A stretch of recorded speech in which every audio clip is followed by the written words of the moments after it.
Putain, qu'est-ce que j'avais hâte de vous montrer ça. Salut à tous et bienvenue dans ce nouvel épisode où je fabrique ma voiture, la GT40.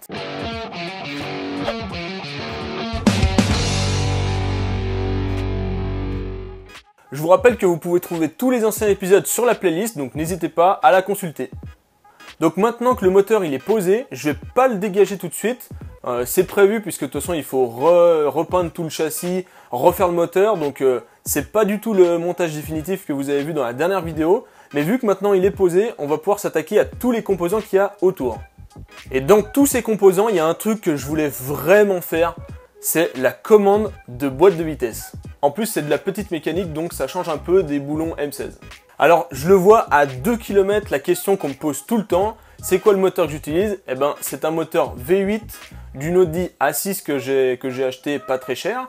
Donc ce moteur il est couplé à une boîte de vitesse manuelle évidemment. Donc c'est une boîte Audi longitudinale qui a 5 rapports de vitesse. Alors avant de vous parler du système que j'ai conçu pour passer les vitesses, donc côté commande à la main et côté boîte de vitesse, on va s'intéresser à comment fonctionne le passage de vitesse sur une boîte longitudinale comme celle que j'ai. Alors on retrouve deux mouvements combinés, donc le mouvement sur le côté et le mouvement avant et arrière. Et en gros, ça fonctionne comme ça. Donc on a 3 positions gauche, milieu, droite. Ce mouvement gauche-droite nous sert à sélectionner les vitesses soit 1 ou 2, soit 3 ou 4, soit 5 ou la marche arrière.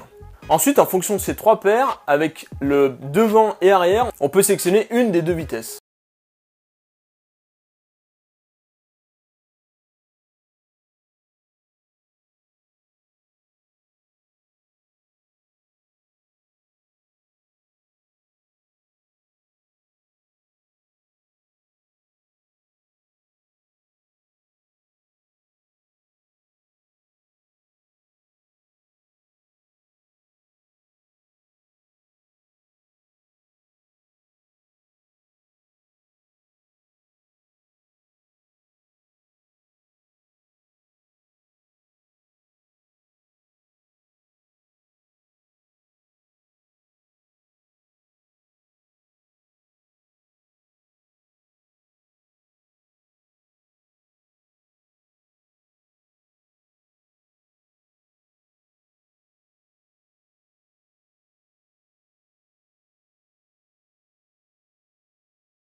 On attaque maintenant un mouvement équivalent au gauche-droite sur le pommeau de vitesse. Alors c'est un ensemble composé d'un levier sur roulement à billes et une biellette. Je débute en tournage avec les logements des roulements.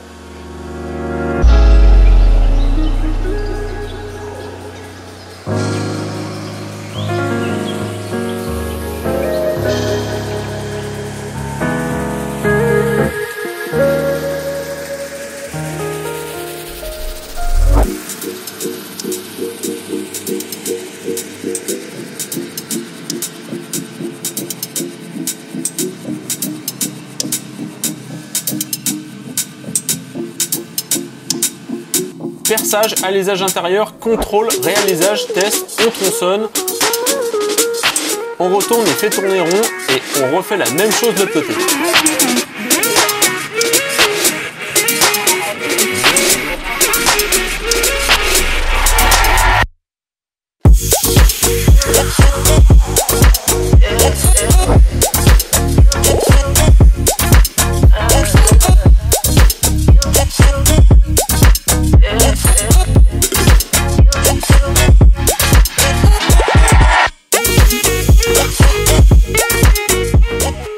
Pour que ça soit impeccable, je soude le TIG. Faut que c'est propre.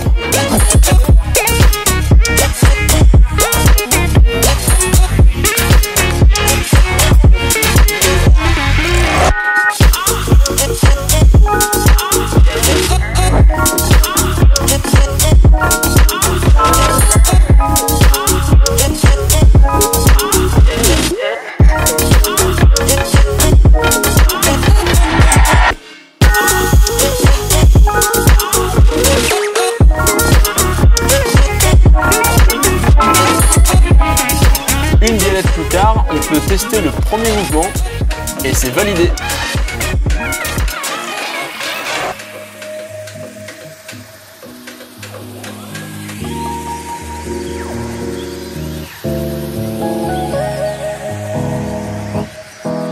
Pour actionner tout ça, j'utilise des câbles dits push-pull. On peut à la fois tirer et pousser avec.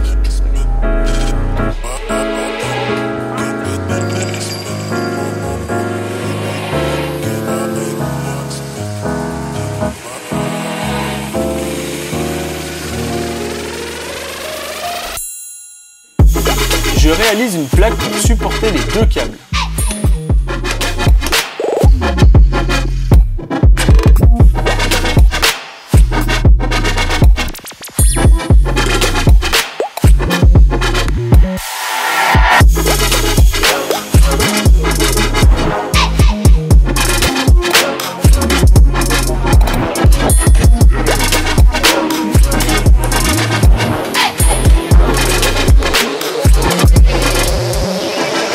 Une autre biellette plus tard, et voici le mouvement avant et arrière.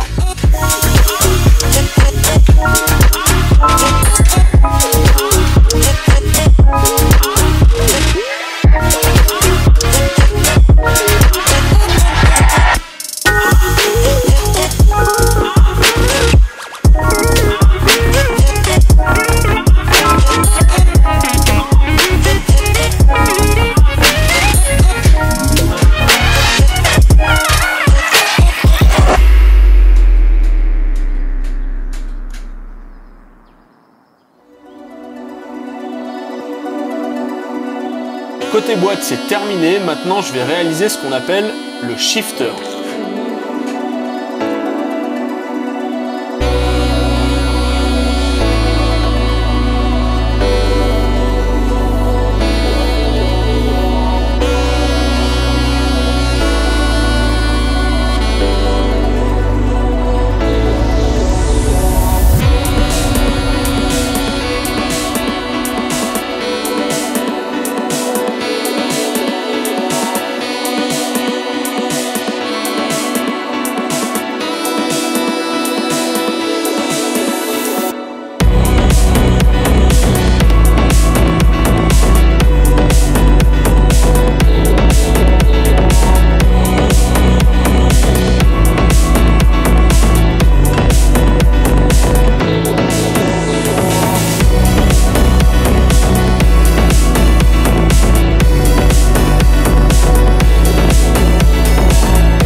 Par réaliser la base. Entre temps, mon pote Pierre, qui fait le montage de cette vidéo, a fait les supports de câbles à la fraiseuse.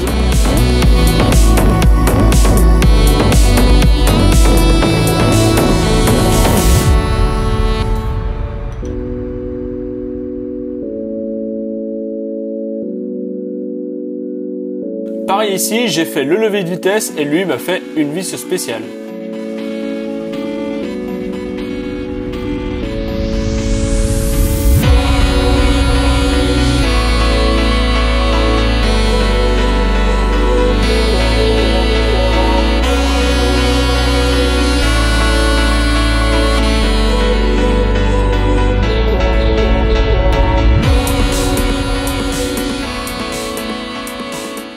Donc comme vous avez pu le voir déjà, j'utilise une fraiseuse. Alors c'est une fraiseuse que j'ai restaurée il n'y a pas si longtemps. Donc si vous êtes intéressé d'ailleurs, je pourrais en faire une vidéo. C'est une machine qui est numérique, sauf que j'ai eu l'habitude de faire pas mal de petits programmes assez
Justement du logement de roulement.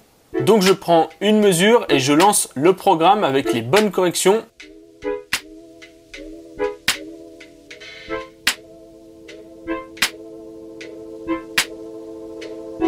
Et ça passe.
Je place la pièce sur le tour pour faire le deuxième logement de roulement.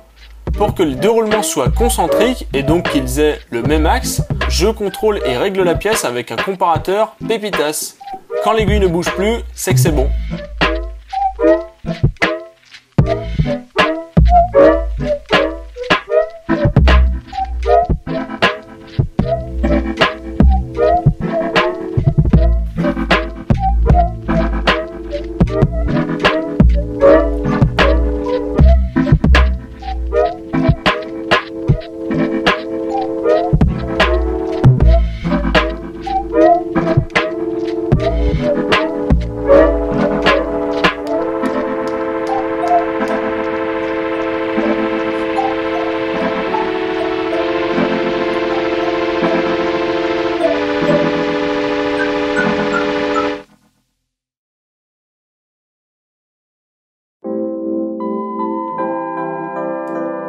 La dernière pièce, c'est celle qui sera apparente depuis l'habitacle, la tige où viendra se fixer le pommeau de vitesse.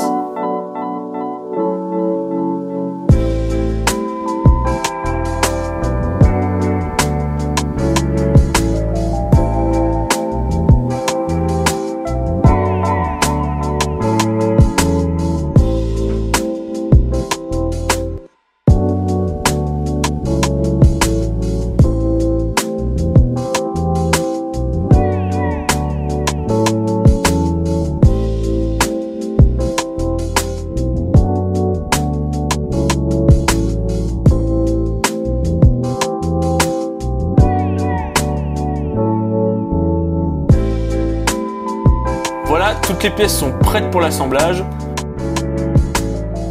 C'est quand même bien classe.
bien nos deux mouvements gauche, droite et avant et arrière, il ne reste plus qu'à fixer les câbles.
Putain, ça marche! C'est tellement un soulagement et à la fois une joie de voir un système comme ça qui fonctionne, parce qu'à la base quand même on part d'une 3D virtuelle à quelque chose de réel, donc à part le théorique, bah on sait pas trop si ça fonctionne, donc c'est super que tout fonctionne. Et je vous cache pas que j'ai joué pendant 1 heure avec le levier de vitesse comme un con.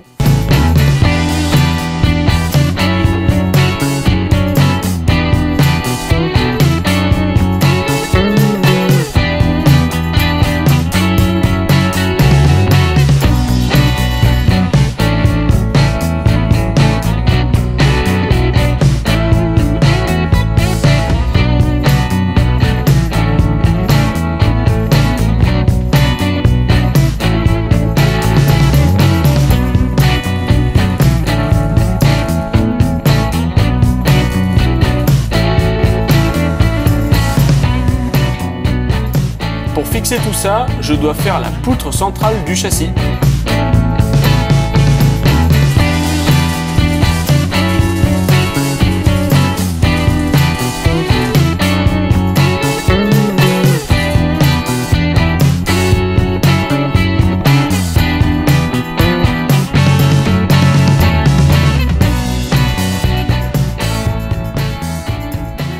Bon, le volant c'est fait, le pédalier c'est fait, les commandes de boîte c'est fait, il nous manque une seule commande, c'est le frein à main. Alors je vais pas fabriquer le levier du frein à main, c'est complètement débile. C'est un ami, Martin, qui m'a généreusement filé un frein à main, d'ailleurs d'une voiture que vous devez sûrement connaître, donc je vous laisse deviner le modèle de la voiture de base en commentaire.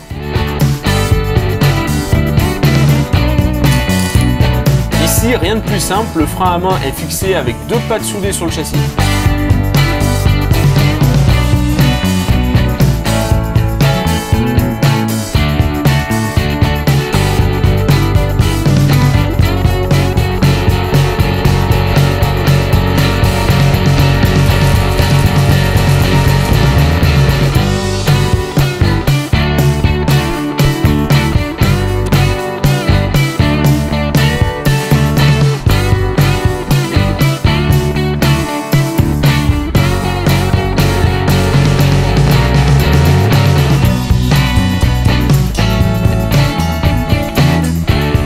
Pour les câbles, un profilé et 2 perçages, ensuite on soude le tout sur le châssis.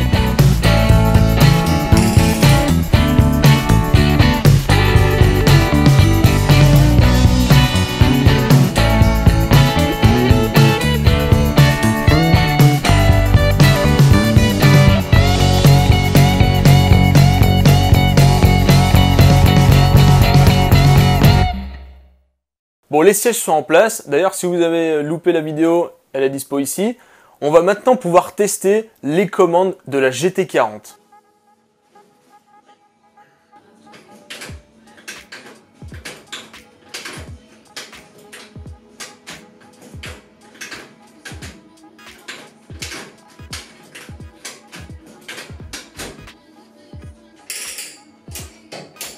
Et le moins qu'on puisse dire, c'est que je m'y crois déjà, c'est incroyable. Il y a vraiment une posture de pilotage qui est très particulière. On est vraiment allongé, on a le levier de vitesse qui est assez loin. Bon après ça c'est quelque chose que je vais pouvoir modifier en fonction de mes goûts. Donc voilà.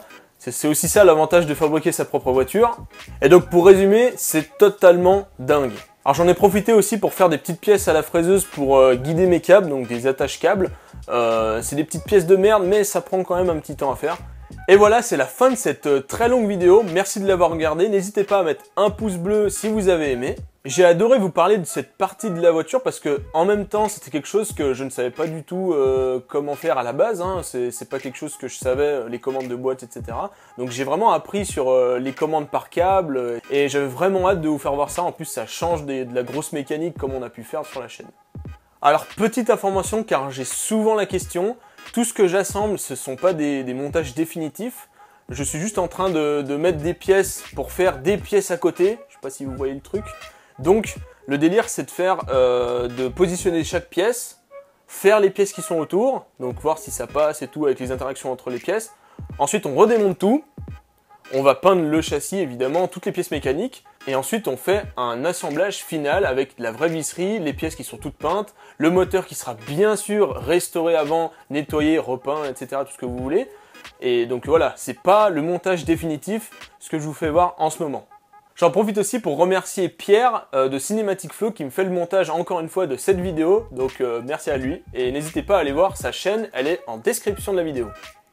Allez, comme d'hab, n'hésitez pas à vous abonner à la chaîne si vous voulez suivre le projet à la lettre. Et si vous en voulez encore plus, vous pouvez vous abonner à mon Instagram, donc les liens sont dans la description aussi. Et bien sûr, si vous avez des questions, n'hésitez pas à les soumettre en commentaire, j'hésiterai pas à vous répondre. Quant à moi, je vous dis à la prochaine, salut!